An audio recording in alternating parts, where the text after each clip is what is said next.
کمال یہ ہے، کمال یہ ہے، کمال یہ ہے، کمال یہ ہے، کمال یہ ہے، کمال یہ ہے، کمال یہ ہے، کمال یہ ہے، کمال یہ ہے، کمال یہ ہے۔ خزاں کی رت میں گلاب لہجہ بنا کے رکھنا کمال یہ ہے، ہوا کی ضد پہ دیا جلانا جلا کے رکھنا کمال یہ ہے۔ الحمدللہ رب العالمین والصلاة والسلام علی اشرف الانبیاء والمرسلین وعلی آلہ واصحابہ اجمعین، اما بعد۔ بزرگان محترم،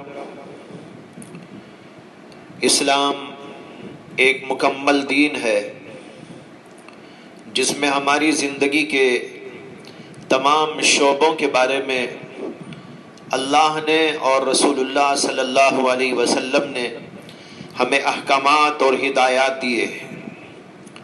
ہمارا مذہب صرف عبادت تک محدود نہیں ہے، اس میں جہاں عبادات اور اعمال کا بیان ہے وہیں پر ہمیں یہ بھی بتایا گیا ہے کہ ایک انسان اپنے معاشرے میں کس طرح زندگی کرے، لوگوں سے کس طرح معاملہ کرے، اخلاقی اعتبار سے وہ کیسا رہے، لین دین کے اندر وہ کیسی زندگی گزارے۔ غرض یہ کہ معاشرت، اخلاق، آداب اور تہذیب، یہ ساری چیزیں بھی اسلام کا ایک حصہ ہیں۔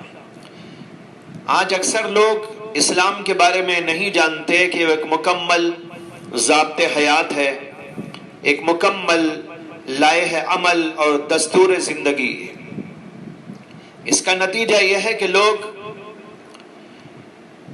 نمازی بھی ہوتے ہیں لیکن اسی کے ساتھ ان کی معاشرتی زندگی اسلام سے ہٹی ہوئی نظر آتی ہے۔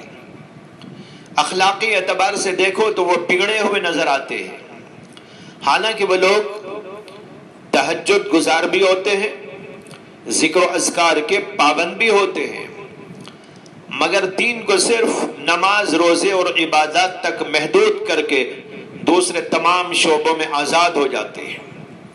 حضرات یاد رکھیں کہ ہمیں جس طرح نماز و روزے اور زکوٰۃ و صدقات اور حج و قربانی کا حکم دیا گیا ہے، اسی طرح ہمیں معاشرتی زندگی کے سلسلے میں بھی احکامات دیے گئے ہیں۔ انہی معاشرتی احکامات میں سے ایک حکم ہم کو یہ دیا گیا ہے کہ ہم حسد کرنے سے بچیں۔ حسد سے روکا گیا۔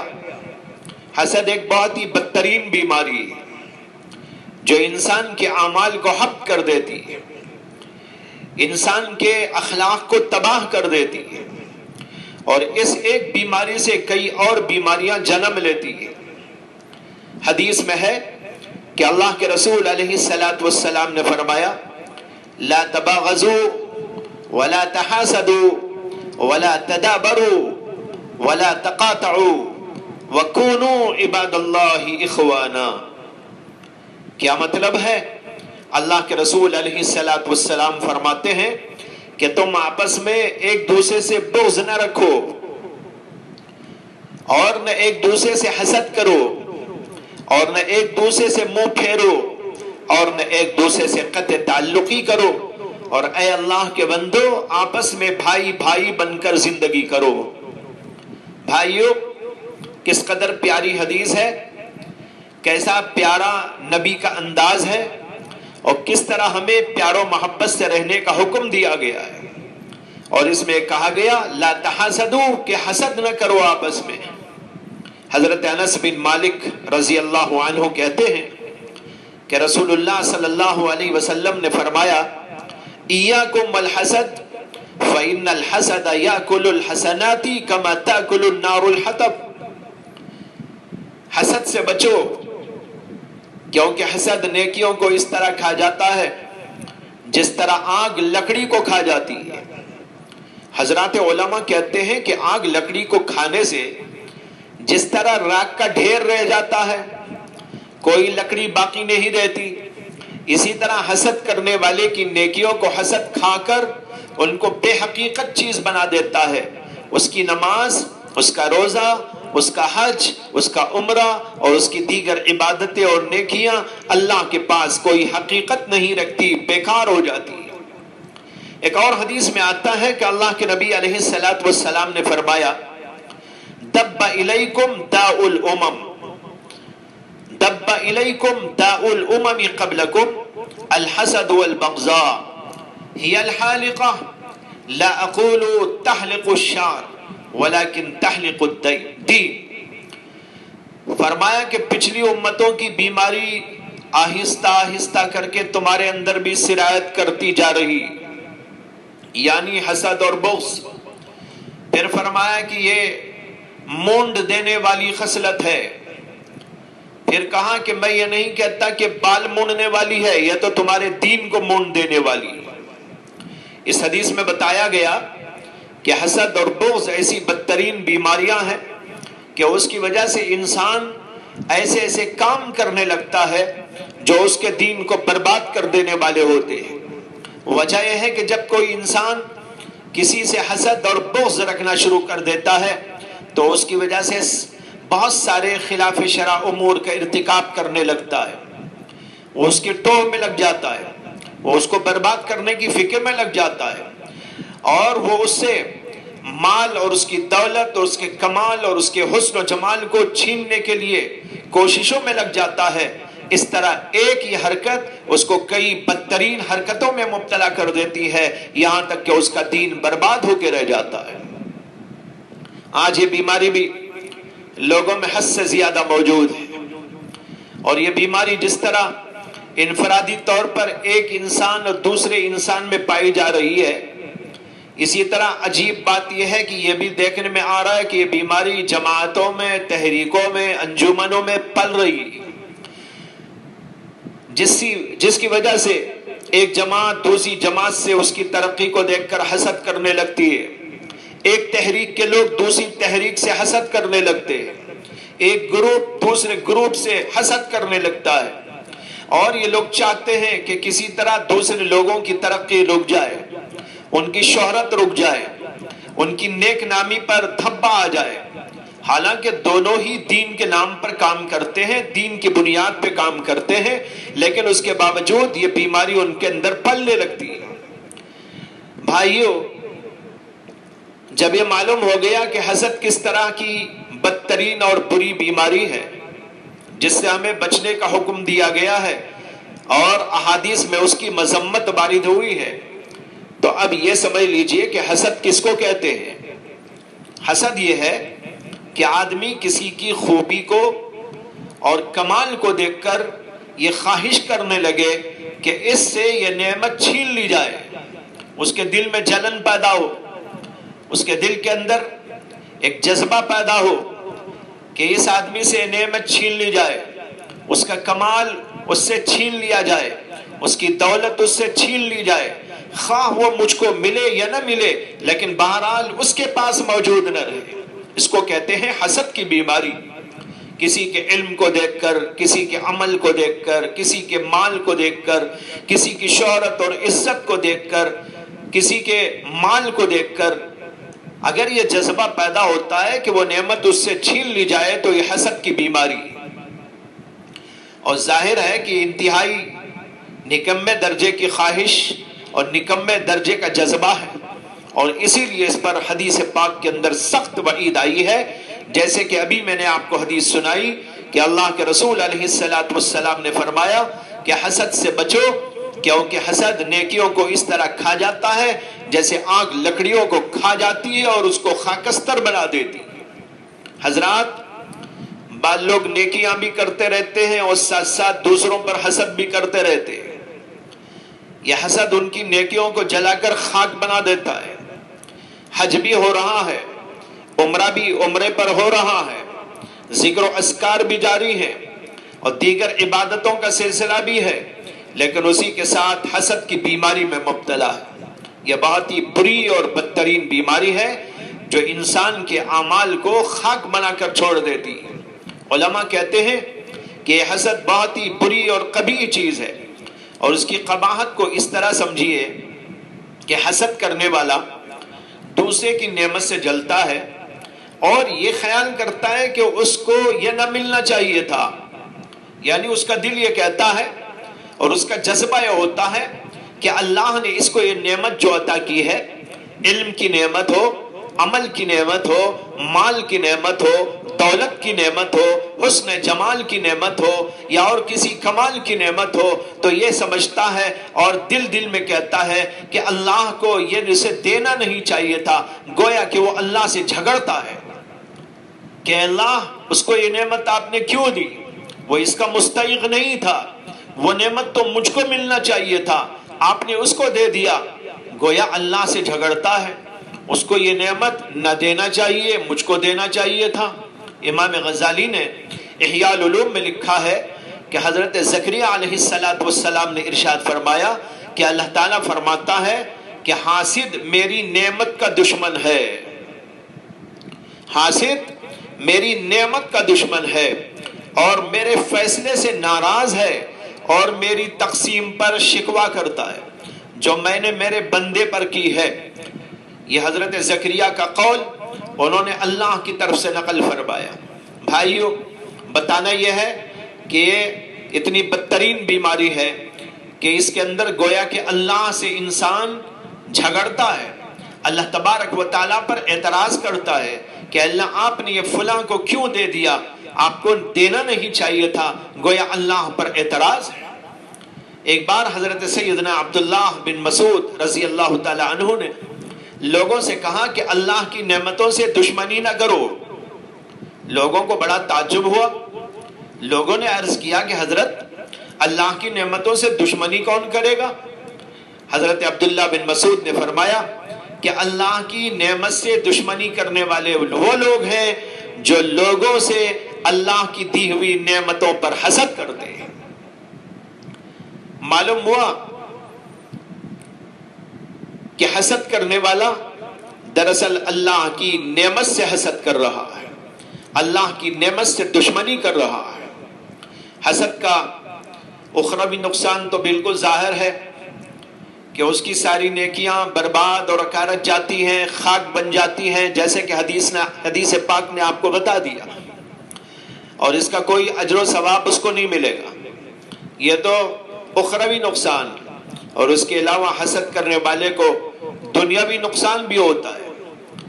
ایک نقصان تو یہ ہے کہ حسد کی آگ میں خود ہی جلتا رہتا ہے، دن دیکھو، رات دیکھو، بیڈ پہ دیکھو، صوفے پہ دیکھو، جہاں بھی ہو، لیکن وہ دوسروں کی نعمتوں کو دیکھ دیکھ کر جلتا رہتا ہے، دل کے اندر جلن ہوتی رہتی ہے، سوزش ہوتی رہتی ہے۔ ظاہر بات ہے کہ دوسرے کو تو کوئی نقصان نہیں ہے اس سے، جس سے وہ حسد کر رہا ہے، البتہ خود حاسد کو اس جلن کی وجہ سے پریشانی ہوتی، تو یہ جلن میں مبتلا ہوتا ہے۔ صاحب نعمت، صاحب کمال کو دیکھ کر خود پریشانی اور کلفت میں مبتلا رہتا ہے۔ یہ خود ایک دنیاوی عذاب ہے جو اس کو نقد مل رہا ہے، اس سے بڑھ کر اور کیا عذاب دنیا میں چاہیے۔ امام ابو اللیث سمرقندی رحمت اللہ علیہ کہتے ہیں کہ حاسد کو 5 قسم کے عذابات ملتے ہیں۔ ایک تو یہ کہ اس کو دوسرے کی نعمت دیکھ کر غم اور پریشانی ہوتی ہے، ایک عذاب تو دنیا میں یہ ہوا۔ دوسرا ہے کہ اس کی وجہ سے اس کو تکلیف ہوتی رہتی ہے، اور یہ تکلیف ایسی جس پر کوئی اجر نہیں۔ دوسری تکلیفیں جو انسان کو آتی ہیں تو اس کے اوپر تو اجر بھی ملتا ہے، لیکن اس تکلیف پر کوئی اجر نہیں۔ اور تیسرے ہے کہ لوگ اس کی برائی کرتے ہیں کہ دیکھو کیسا بدترین آدمی ہے کہ حسد کرتا ہے، تو لوگوں کی نظر میں گر گیا۔ اور چوتھے یہ کہ وہ اللہ کی نظر میں گر جاتا ہے اور اللہ کے ہاں اس کو ناراضگی ملتی ہے۔ اور 5ویں بات یہ ہے کہ اچھائی اور نیکی کی توفیق سے وہ محروم کر دیا جاتا ہے اور اس کے اوپر توفیق کا دروازہ بند ہو جاتا ہے۔ اللہ ہم سب کی حفاظت فرمائے۔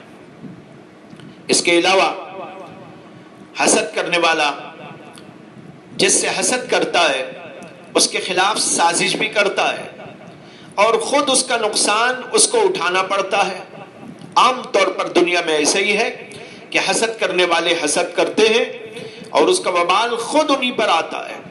امام غزالی رحمت اللہ علیہ نے ایک عجیب واقعہ لکھا ہے ایک بادشاہ کا، کہ ایک بادشاہ کے 2 وزیر تھے، ان میں سے ایک آدمی کو بادشاہ کا بڑا تقرب حاصل تھا، اس پر بادشاہ کے دوسرے وزیر نے حسد کرنا شروع کر دیا اور اندر ہی اندر جلنے لگا کہ اس وزیر کو بادشاہ کا ایسا قرب کیوں حاصل ہے، اور سوچنے لگا کہ کس طرح اس کو بادشاہ سے میں دور کروں۔ ایک دن بادشاہ سے جا کر شکایت کیا کہ آپ کا یہ وزیر جو آپ کا بڑا مقرب ہے اور آپ اس کو بہت چاہتے ہیں، یہ آپ کے خلاف لوگوں میں باتیں کہتا رہتا ہے، اور اس کا گمان یہ ہے کہ بادشاہ جہاں پناہ گندا دہنی کے مرض یعنی منہ کی بدبو کے مرض میں مبتلا ہے۔ اور کہنے لگا کہ حضور میری بات پر یقین نہ آئے تو کل جب وہ وزیر آپ کے پاس دربار میں آئے تو آپ اس کو اپنے قریب بلا کر دیکھیے، وہ اپنی ناک پر اپنا ہاتھ رکھ لے گا، اس لیے رکھ لے گا کہ آپ کی بدبو اس کو تکلیف نہ پہنچائے۔ بادشاہ کو سن کر بڑا تعجب ہوا اور حیرت ہوئی کہ میں نے تو اس آدمی کو اتنا قریب کیا اور میرے سے اس کو بڑا نفع ہوا، لیکن اس کے باوجود یہ آدمی میرے خلاف ہے اور میرے خلاف لوگوں کے درمیان میں ایسی باتیں کہتا ہے۔ بادشاہ نے کہا کہ اچھا ہم کل دیکھیں گے۔ یہ شکایت کرنے والا حسد کرنے والا آدمی بادشاہ کے پاس سے نکل کر سیدھا اس وزیر کے پاس میں گیا اور اس کو اپنے گھر کھانے پر آنے کی دعوت دی۔ اس وزیر نے کہا کہ کل صبح بادشاہ کے پاس جاتے ہوئے میں آپ کے گھر آ جاؤں گا اور آپ کے ساتھ ناشتہ کر لوں گا۔ اس نے کہا کہ بہت اچھا۔ دوسرے دن علی الصباح یہ وزیر دوسرے وزیر کے گھر پہنچ گیا اور اس کو وہاں سے فارغ ہو کر بادشاہ کے پاس جانا تھا۔ اس وزیر نے اس کو بڑا بہترین کھانا کھلایا اور کھانے کے اندر ایک آئٹم پیاز و لہسن کا بھی رکھا جو بڑا بدبودار ہوتا ہے۔ وزیر نے کھانا کھایا اور اس کو اس سازش کی کوئی خبر نہ تھی۔ پیاز و لہسن بھی کھایا، خوب مزے لے کر کھانے کے بعد جب رخصت ہو کر وہاں سے نکلا اور اپنی ڈیوٹی پر بادشاہ کے پاس پہنچا تو بادشاہ پہلے ہی سے اس کو آزمانے تیار بیٹھا ہوا تھا اور غصے میں بھرا ہوا تھا۔ جو ہی یہ پہنچا تو بادشاہ نے اس سے کہا کہ دیکھو ایک ضروری کام ہے اور وہ تم سے خصوصی طور پر بتانا ہے، لہٰذا ذرا میرے قریب آؤ۔ اب وزیر نے سوچا کہ میرے منہ میں تو پیاز و لہسن کی بدبو ہے جس سے بادشاہ کو کہیں تکلیف نہ ہو اور بادشاہ کو غصہ نہ آ جائے، اس لیے اس نے اپنے منہ پر ہاتھ رکھ لیا تاکہ بادشاہ کو پیاز و لہسن کی بدبو سے تکلیف نہ ہو۔ جب بادشاہ نے یہ دیکھا کہ یہ اپنے منہ پر ہاتھ رکھ رہا ہے تو بادشاہ کو یقین آ گیا کہ جو شکایت کرنے والے وزیر نے اس کی شکایت کی ہے وہ صحیح، لہذا بادشاہ نے غصے میں آ کر اپنے ایک عامل کو خط لکھا جس میں لکھا کہ یہ خط لے کر آنے والے کو پکڑ کر فوراً قتل کر دو۔ خط لکھ کر اس کے اوپر مہر لگائی اور وزیر کے ہاتھ میں اس کو دیا اور کہا کہ یہ فلاں عامل کے پاس میں لے جاؤ۔ عامل کے معنی حاکم۔ وزیر یہ سمجھا کہ بادشاہ نے کوئی انعام میرے لیے لکھ دیا ہے اور وہ لینے کے لیے مجھے وہاں بھیج رہے ہیں۔ جب یہ وزیر اس خط کو لے کر محل سے باہر نکلا تو وہ حسد کرنے والا وزیر باہر کھڑا ہوا تھا جس نے ساری سازش کی تھی، انتظار میں کھڑا تھا کہ دیکھیں کیا ہوتا ہے۔ جب یہ وزیر خط لے کر نکلا تو اس نے پوچھا کہ یہ کیا خط ہے؟ وزیر نے کہا کہ بادشاہ نے غالباً میرے لیے انعام کا پروانہ لکھ دیا ہے۔ یہ سنتے ہی اس سازش کرنے والے، حسد کرنے والے کے منہ میں پانی بھر آیا، اور اس نے وزیر سے کہا کہ بھائی تم تو بادشاہ کے خزانے سے ہمیشہ انعام لیتے رہتے ہو، کبھی ہم غریبوں کو بھی دے دیا کرو، لہذا آج کا انعام تم مجھ کو دے دو، میں لے لوں گا۔ اس وزیر نے رحم کھا کر کہا کہ بہت اچھا، یہ انعام آج کا تم ہی لے لو۔ چنانچہ وہ اس پروانے کو لے لیا اور عامل کے پاس پہنچا تو اس نے کھول کر اس کو پڑھا، جس میں لکھا ہوا تھا کہ جو شخص بھی یہ خط لے کر آئے اس کو پکڑ کر قتل کر دو۔ لہذا اس نے بادشاہ کے خط کے مطابق اس کو پکڑ کر قتل کر دیا، اور وہ چیختا ہی رہا کہ یہ میرے لیے نہیں لکھا ہے، یہ میرے لیے نہیں لکھا ہے، یہ فلاں کے لیے لکھا ہے۔